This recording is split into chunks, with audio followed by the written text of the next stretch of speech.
Laissez-moi vous emmener en mer. En 2012, j'ai embarqué pour une transat de Marseille à Rio en tant qu'équipier. C'était incroyable, mais j'avais besoin de plus de mer. 5 mois après mon retour, j'emprunte donc le voilier familial pour aller jouer au skipper jusqu'en Norvège. Le bateau s'appelle Aquator. On peut pas dire que c'est un super nom, mais il s'appelait comme ça quand on l'a acheté, et ça porte malheur de changer.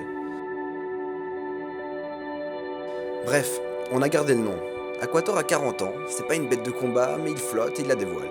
Et il y a tellement de voiliers qui valent des millions mais qui restent au port ou font juste des petits tours dans l'eau. Pour Aquator, la Norvège, ce sera le voyage de sa vie.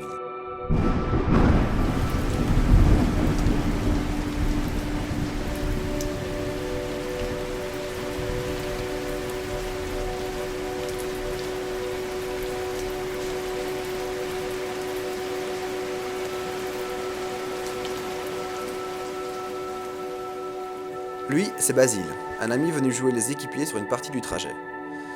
Enfin, c'est ce qui était prévu, parce que le jour du départ, une fois le bateau chargé de vivres essentiels et du minimum vital, quand j'ai voulu démarrer le moteur, il n'a pas voulu s'allumer. Ça commence bien. J'essaye de réparer sans succès, et j'appelle donc le mécano du coin qui me déclare l'œil humide, la mort clinique de l'engin. Mais, bon prince, il me fait une offre généreuse pour un moteur neuf. Un prix équivalent à peu de choses près à la valeur du bateau. Mon père, que l'injustice révolte, arrive en sauveur, et après de longues heures trouve l'origine de la panne. Un joint défectueux qui empêchait la compression.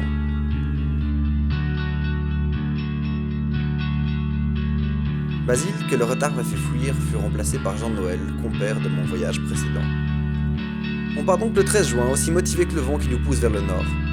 On démarre dans le Versemer, puis l'Osterskeld, pour rejoindre la mer via l'Écluse.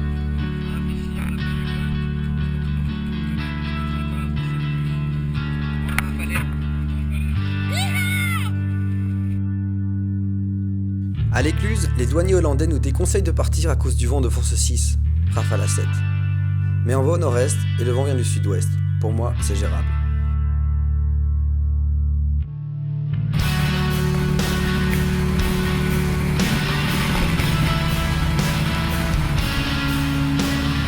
La mer bouillonne pas mal, mais le bateau fonce. 10 nœuds, record battu pour Aquator.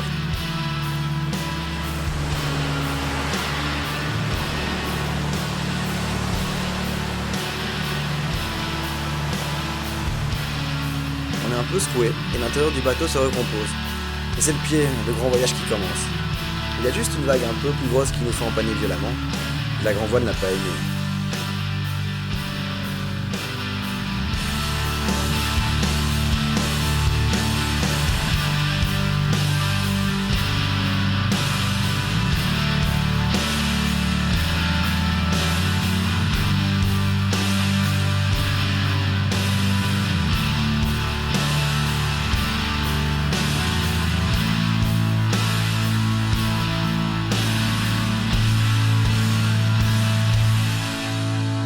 Jour numéro 2, on atteint le canal d'Amsterdam et on emprunte vers la ville des marins. Un bruit suspect et la vitesse du bateau qui diminue me font penser qu'on a accroché quelque chose. Je plonge donc avec une joie immense dans les eaux propres du port. Il y avait effectivement un gros morceau de plastique enroulé autour de l'hélice. Amsterdam et ses rues sombres aux fenêtres roses. J'en profite pour réparer de la grand voile et aller fixer la nouvelle balancine en haut du mât. La vue est belle.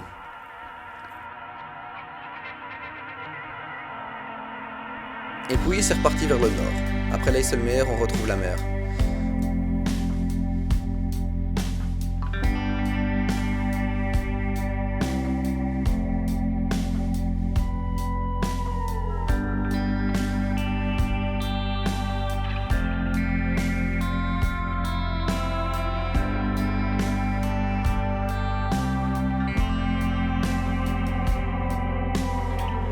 Il du soleil. Avec le pote en eau. Nous sommes en mer de Wadden, la Waddenzee. En train d'essayer de gagner le large, nous faufilons entre les bancs de sable.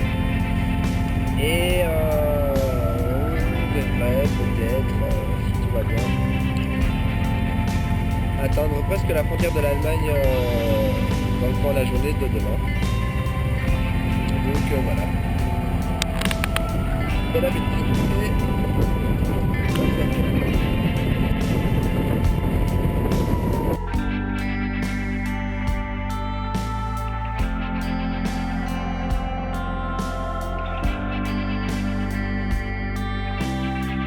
arrive en eau territoriale allemande, c'est l'heure de changer de pavillon.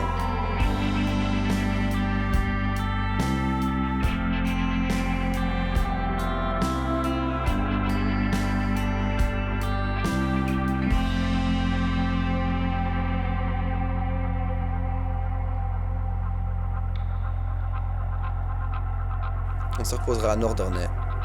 Le lendemain, on se dirige vers Helgoland, une toute petite île, un caillou particulier, un paradis pour oiseaux.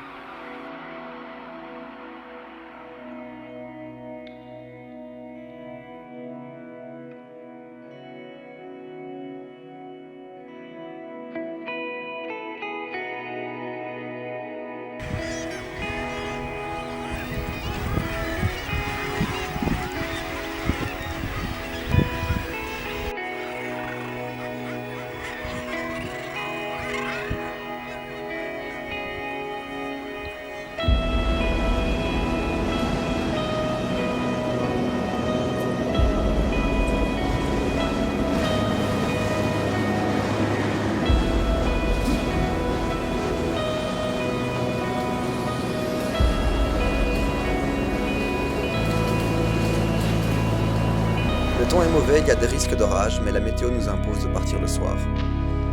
Le lendemain, l'aube nous cueille avec un brouillard épais.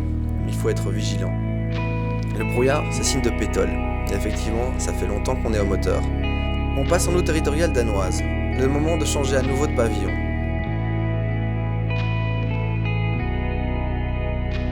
On fait d'ailleurs une escale fuel à Esbjerg. On repart aussitôt.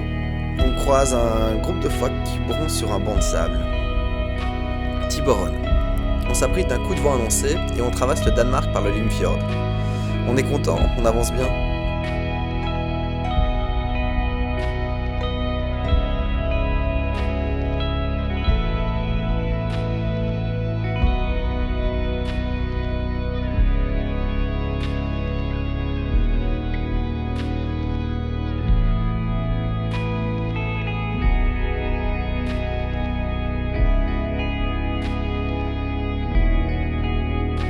Passe des ponts. Super conditions de vent, même s'il fait gris que la pluie nous accompagne sur la fin. Bon, t'es sûr qu'il faisait 26 mètres, hein? Ouais. Parce que bon, il a l'air grand, hein, mais... T'inquiète, on passe 10 mètres en dessous, mais...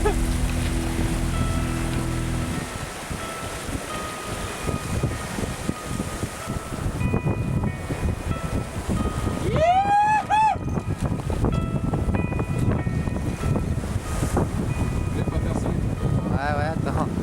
Je vais chercher.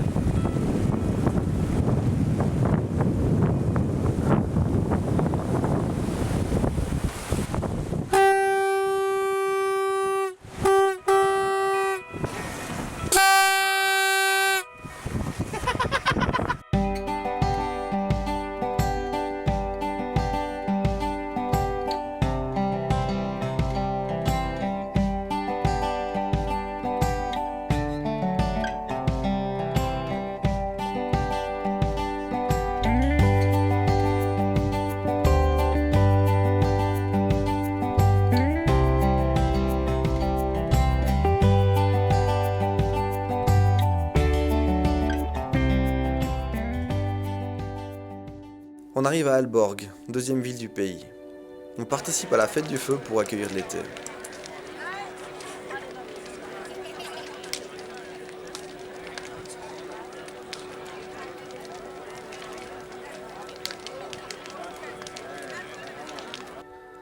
On fait le plein de vivres et de boissons vu que c'est la dernière étape avant la Norvège, le deuxième pays le plus cher du monde. On part donc pour la dernière ligne droite et on dépasse Skagen, la pointe nord du Danemark, sous un ciel magnifique.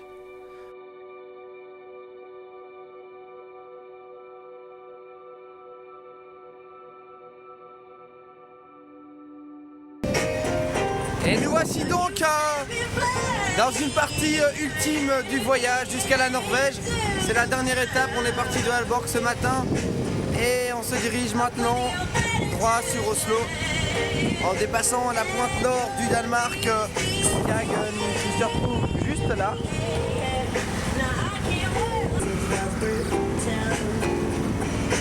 Le quart de nuit est sous la lune et les étoiles. propice aux pensées vagabondes.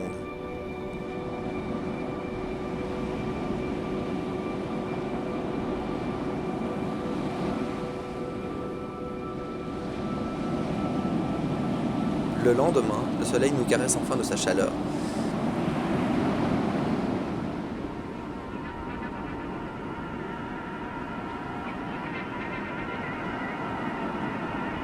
Et il est temps de procéder au dernier changement de pavillon.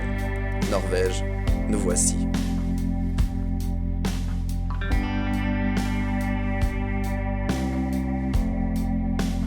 Après 36 heures de navigation, on arrive dans notre premier fjord. C'est incroyable. Le dépaysement est total et ça sent bon l'aventure qui nous attend. Nous sommes donc mardi 20 juin 2013 et nous sommes arrivés dans ce fjord magnifique en Norvège. Donc Kava Pugesar qu'on fait des ça avec l'ami Jeannot qui lève son verre.